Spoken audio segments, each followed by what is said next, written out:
The 2016 presidential campaign season is underway, and last week we talked about whether New Mexico could play a significant role in the next election. But what about young voters in our state?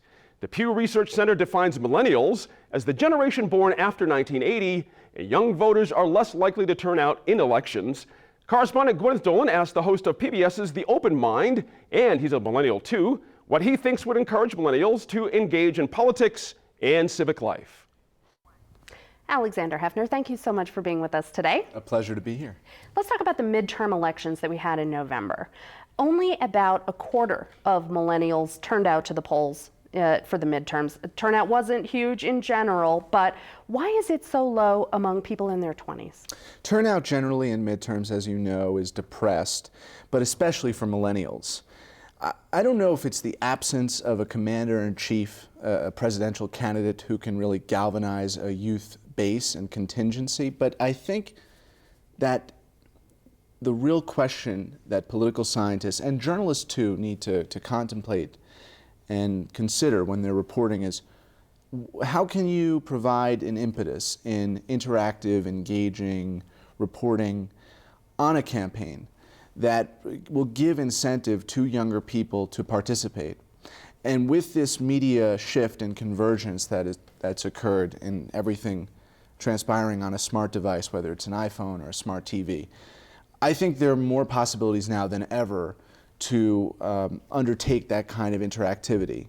I've often said, if as many people tweet as vote, or if there are as many Rand Paul supporters going back to the Ron Paul candidacies online as there are in the voting booth, the Republican nominee and the outcome of the Republican primary contest would have been very different. So, are you saying it's our fault, like we're not making our reporting interesting enough for them? Because we know that young people spend about half the time, as seniors do, in following the news. Is that just because we're not making news that's interesting to them, or they've got other stuff to do? Well, we can point to Jon Stewart, and at The Open Mind we're trying to facilitate conversations that appeal to thinkers of a new edge, sort of a new cut. I think there are ways, both on television and through internet technologies, to make reporting more interactive, even without the satire element. But Jon Stewart and his contemporaries have identified that to really pull in young people, you need a new approach, whether that's a comic twist or a kind of a reality television approach, new ways of interaction. House of Cards, which I've long called the evil twin of the West Wing. I was watching it last night before I went to bed.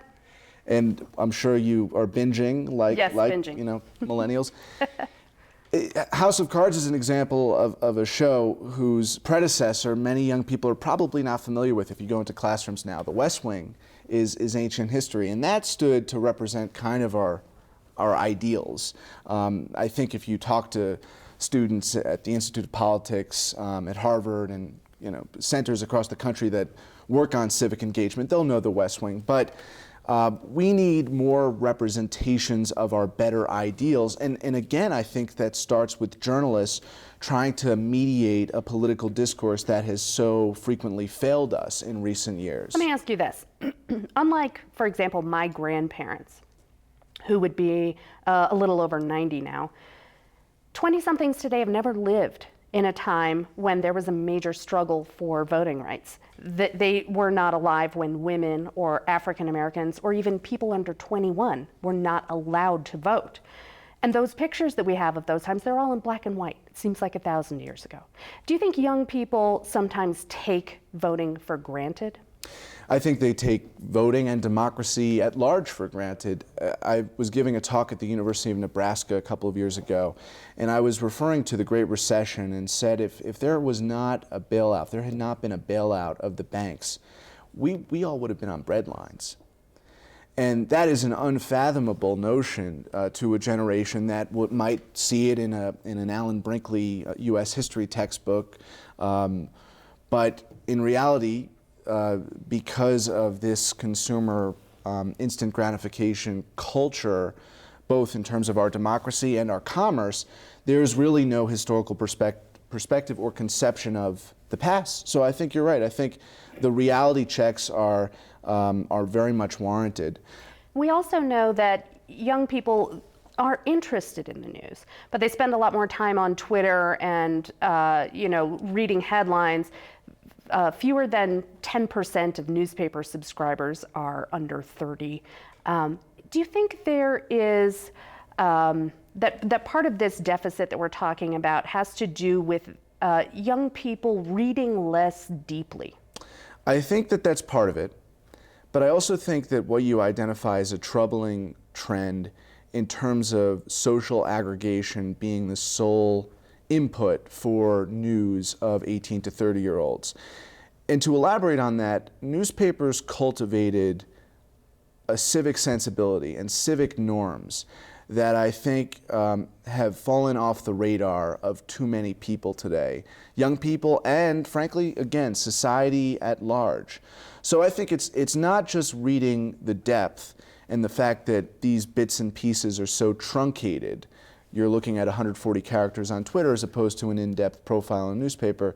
It's that the mindset, the MO, if you will, of Twitter is different from the editor of this program, you as the host, and your production team, or in the case of a newspaper, an editorial board. They want to be a part of it. They want to participate. They want to share what they're thinking. I grew up and as I was learning the craft of journalism, what we might identify as student citizen journalism with the project that I started in 2007 and then continued into the first year of the Obama administration. So I'm keenly aware of the asset and the great promise in student journalism and citizen journalism.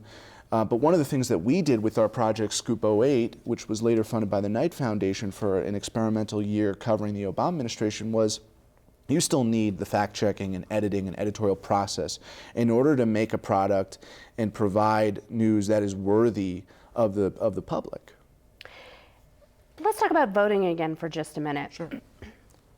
I'm wondering if you think that voting is the best way to measure millennials' participation in society, because you could argue for many people, for many young people, that voting is a relatively ineffective way for them to make their voices heard or to make change. Can they be more effective by raising money or volunteering for causes?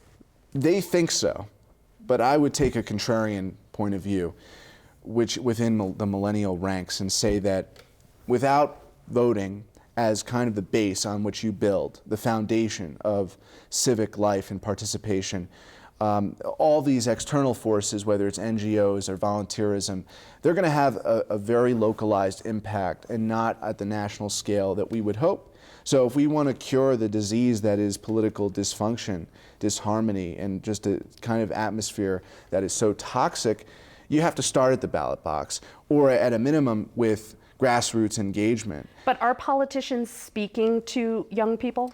I think that young people have to, get them to speak to their issues and realize that college affordability is not the single issue, and that if you want to make college affordability, for example, a single issue, you can very naturally weave it in with economics, healthcare, and other public policy discussions that are really vital to young people's livelihoods. So, it's not, we have to look more circumspect, I think.